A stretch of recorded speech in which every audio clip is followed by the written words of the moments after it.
Okay, we're gonna be talking about asset management today. Let me make sure everything is cool here. Alright, we can bring down the music. And so, yeah, did you know that only 35% of leaders are confident that employees are actually using the latest approved brand assets? Alright? So there's this flood of AI content, and managing it just is turning into this unbelievable nightmare. Only 44%, the true cost of chaos, 44% of employees experiencing frustration and burnout. Only 32% of teams can update content across channels in real time. 62% require anywhere from a few days to over a week.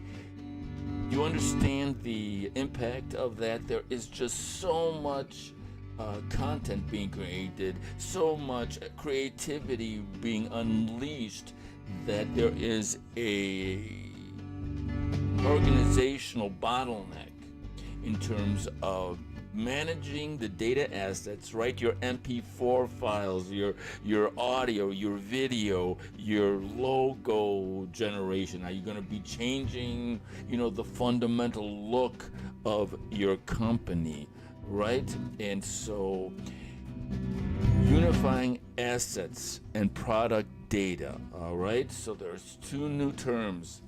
DAM, right? You got to DAM it, digital asset management, and PIL, product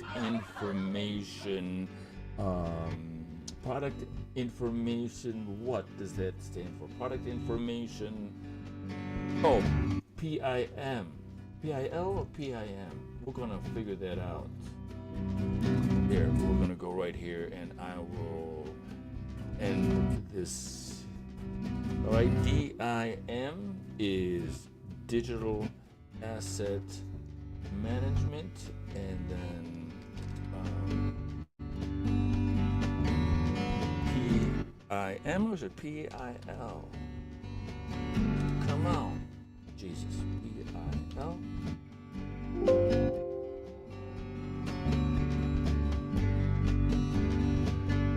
Or is it PIM? Yeah, I'm sorry, it's PIM. DIM and PIM are the new sort of acronyms we're all going to have to get used to. Digital asset management, DAM, and PIM, product information management.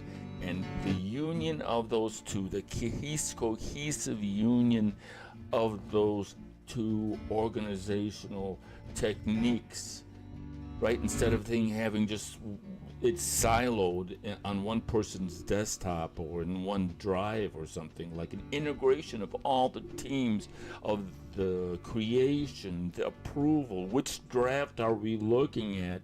Sometimes the first one is better than the last draft you make. All of that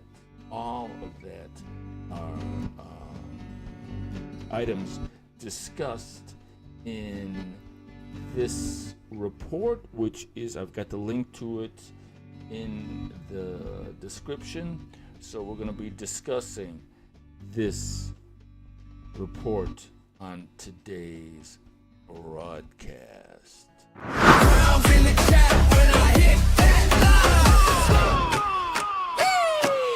Unofficial King of Lincoln Live. And on the replay ride, yeah. Hit that follow, keep that streak alive.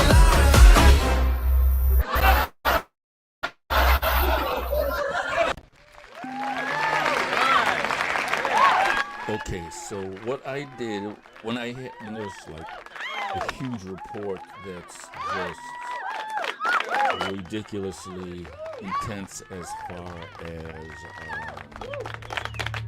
its scope, right? If I'm short on time, I throw it into Notebook LM and make a quick presentation, and it gives me a really good operational overview. The boom, the friction, the fix. So 82% of organizations report higher content output this year. So it's on, right? I was there for the computer revolution, the internet revolution, and now it's the AI revolution. And so people who are in this space, they don't want to get left behind. And so unlike the computer revolution, it took a long time for audio and video to be processed. It took years for the sound card and everything to catch up to the actual, where we could edit today digitally like it's no problem. It was a hard fight there for the better part of a decade. And then we had the internet revolution, bringing the digital world onto the publish and promote magic of the internet. And so now we have the combination of the two with AI, and everything that us content producers that's been doing it for decades understand what the whole business world is. Just getting their heads around it. You have to be very conscious about the draft iterations, what's being created, what's being edited, what's being optimized. And because AI is just, the tools are proliferating, it is just a complete nightmare. So let's take a quick little 2.5 minute tour of this report, put it in a video so it's really easy for you to consume, and we'll talk a little bit about it more after the video. Okay, here we go.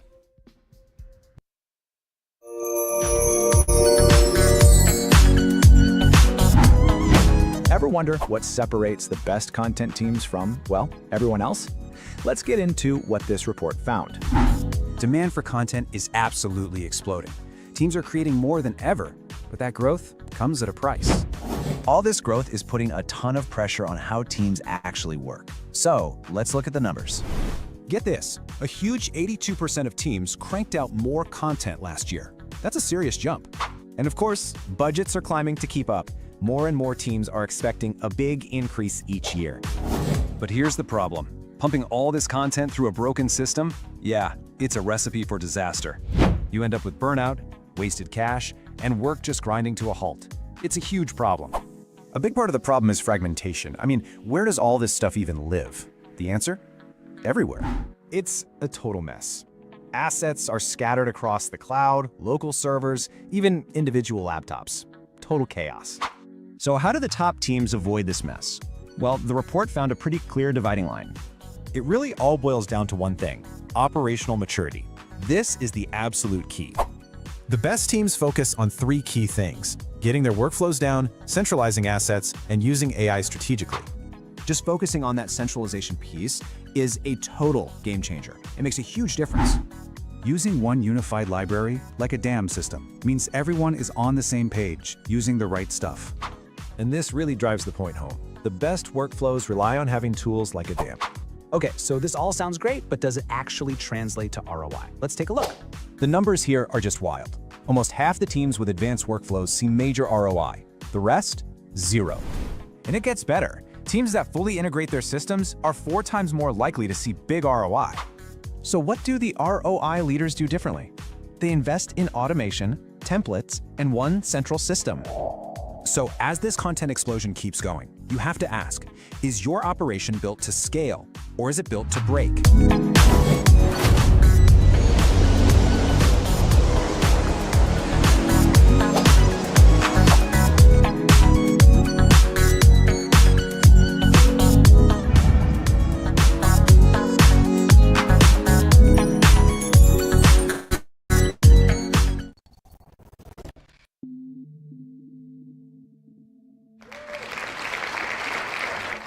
Okay, so those that are investing into systems, right, and templates, so they're getting a framework around this beast, which is AI. And there's another thing that is super important, because everybody who's been working with AI since the beginning kind of understands its limitations. And sometimes the more you work with AI, the more it sucks, right? I think we've all had that.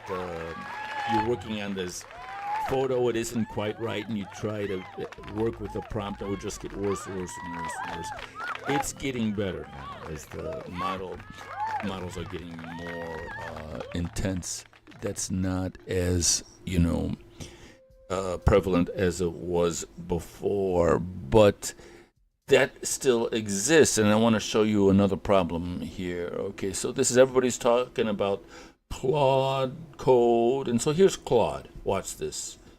Continue with Google. So I'm gonna say, okay, we're gonna Life is a Miracle podcast, right? And now watch this.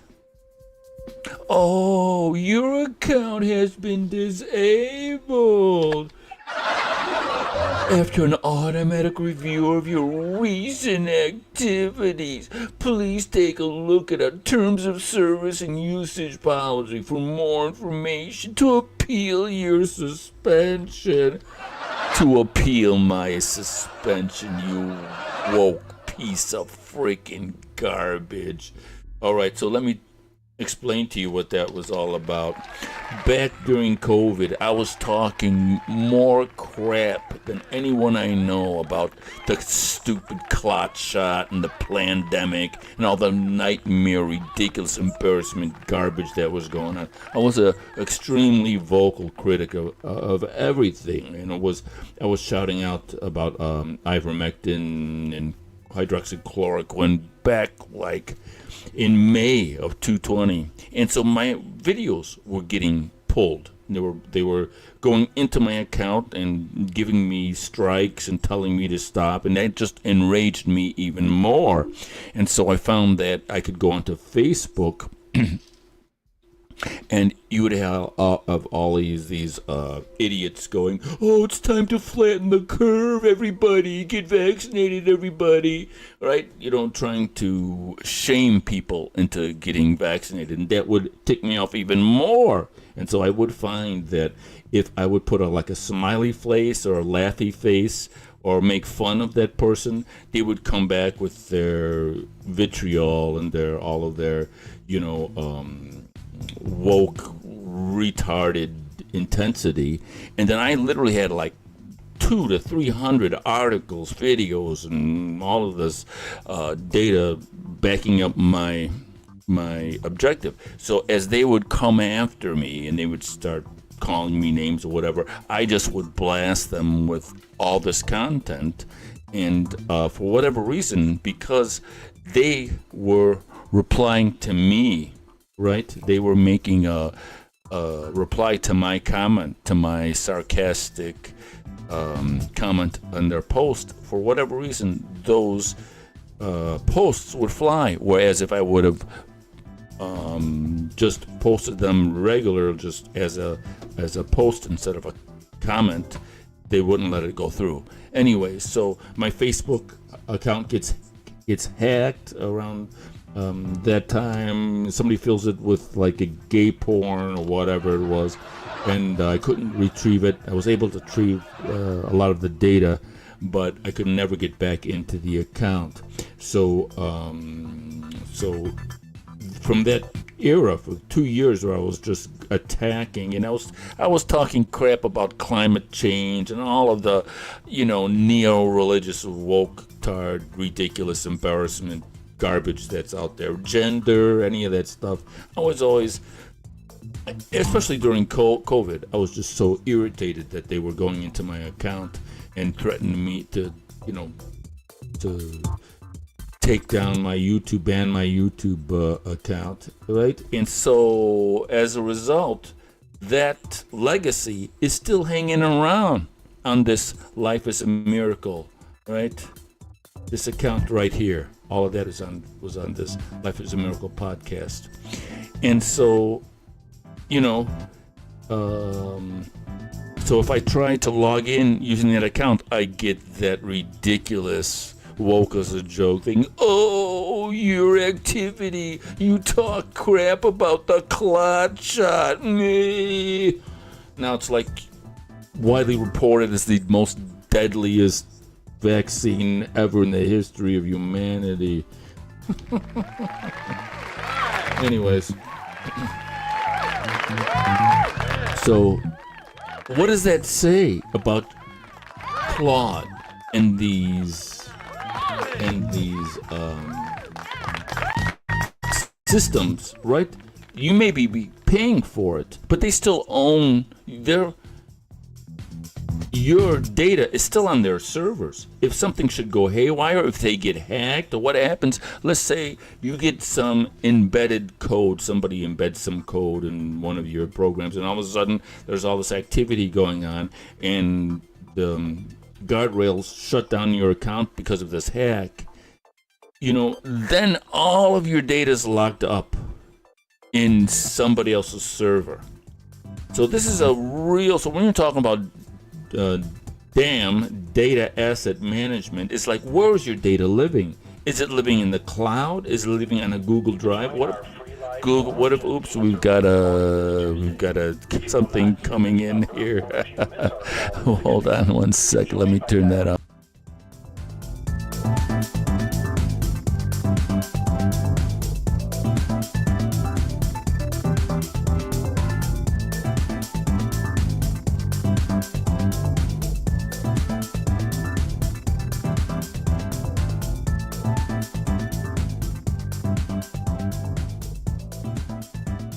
All right, turn that speakerphone down.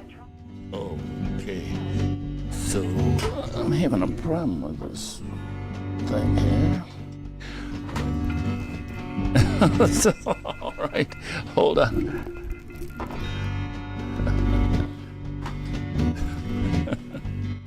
Anyways, so yeah. Like I was saying, so this problem is something that, especially if you're a small to mid-sized company, and then you're like, man, I gotta get on this AI thing, and you hire some kids, or you're got your virtual assistant in the Philippines cranking out content, and just like we all do, right? There's these fads, remember, hey, everybody's making a cartoon version of themselves, and then everybody's making a little doll, a little action figure.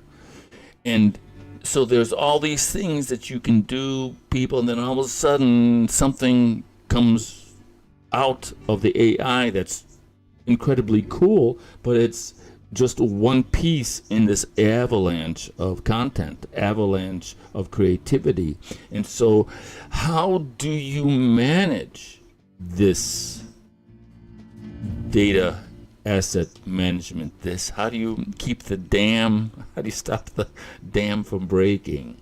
And as your iterations and as your creativity and as you begin to position your product with more awesome carousels and videos and photographs and whatever it is that you can, possibly imagine. How do you keep that information as that product evolves in what it is or what it does, or your services or whatever it is that you're promoting?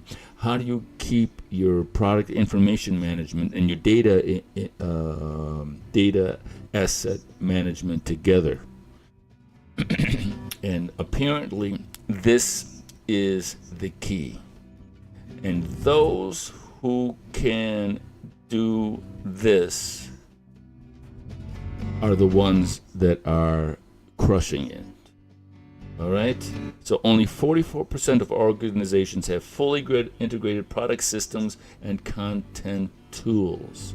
Right? Organizations with fully connected environments are over 4 times more likely to report a significant ROI improvements, 56 versus 13%. Unification makes locating assets, maintaining consistency, and applying all AI extremely easy. So that's the new frontier. It's not AI going to take over the world. It has already blanketed us in opportunity. The opportunity is so great that that was the bottleneck before. Creation. Like, how do you create something that looks good? Now that bottleneck is, how do you integrate what it is that looks good, that you really like, that your audience responds to, and how do you blast that into all of your different channels, right? So you're on Instagram, TikTok, LinkedIn, Facebook, you name it. You're across all of those systems. Now something works, something pops. All of a sudden, this one way that you're positioning your product or service goes viral. And then is it going to take you weeks, months to take that AI leap, that new representation of your product services, and distribute it to all these different channels? Like, it's going to take you forever to figure that out. And how do you, at the same time, when you want this type of flexibility and you want this type of speed, what sacrifice are you making in terms of safety? Like, what guardrails and what processes and what type of code is living in your AI systems, in your AI automation, where it's consistently making sure that malicious prompting isn't in there, and because that's the danger, right? So if you're working with Claude Code, if you're working with ChatGPT or whatever, and all of your stuff is on another server somewhere, if somebody gets in there and starts hacking away at your system, and they shut it down, then where are you?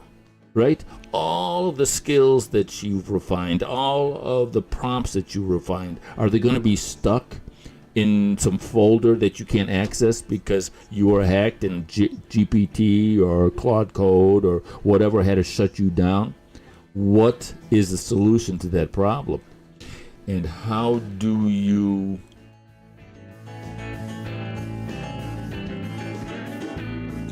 scale once you've tamed the beast, right? So here's this AI beast just creating killer content, just ridiculously awesome promotion materials, and now, boom, something's really working, something's really hitting. And now your AI automation team thing or whatever has now got to switch from a creation tool to a distribution tool or promotion tool, or you're going to have 2 different tools to do that, right? Because now they're integrated. Now you have tools like Buffer, right, that actually you can prompt engineer inside the distribution tool. And these distribution tools are getting more and more flexible, like with his no code and vibe code solution, N8N, and so on and so forth. And so I've been on the verge of creating an OpenClaw account And the reason I'm going OpenClaw instead of Claude Code is because of the very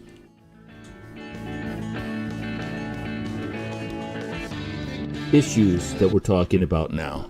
With Claude Code, you can keep all of your MD files and all of the skills that you're creating and all of your interaction off-site, separate from the actual tool. So if something happens to the tool, you still got your MD files, right? Some people are actually using GitHub as a repository. And then there's also Telegram and Discord, which acts in certain functionalities. So right after this broadcast, I am actually going to dive in and start putting my head around this OpenClaw craziness, crustfitarianism, whatever it was called, that religion they came up with. And so yes, damn it, DAM, Digital Asset Management, and PIM, Product Information Management. I always thought it was PIL, P-I-L, Public Image Limited. That was the old Johnny Rotten band. Anyways, I digress. All right. We are just about ready to have so much fun. We're going to take a few side hustles that I have, right? In terms of art and in terms of health. I mean, the art space is just so ridiculously oversaturated, and so is the health space. But these are two niches that I have a special sort of love for, affection for, and we're going to see what we can do. All right. This is the unofficial king of LinkedIn Live saying thanks for watching, and we'll see you next time. Au revoir.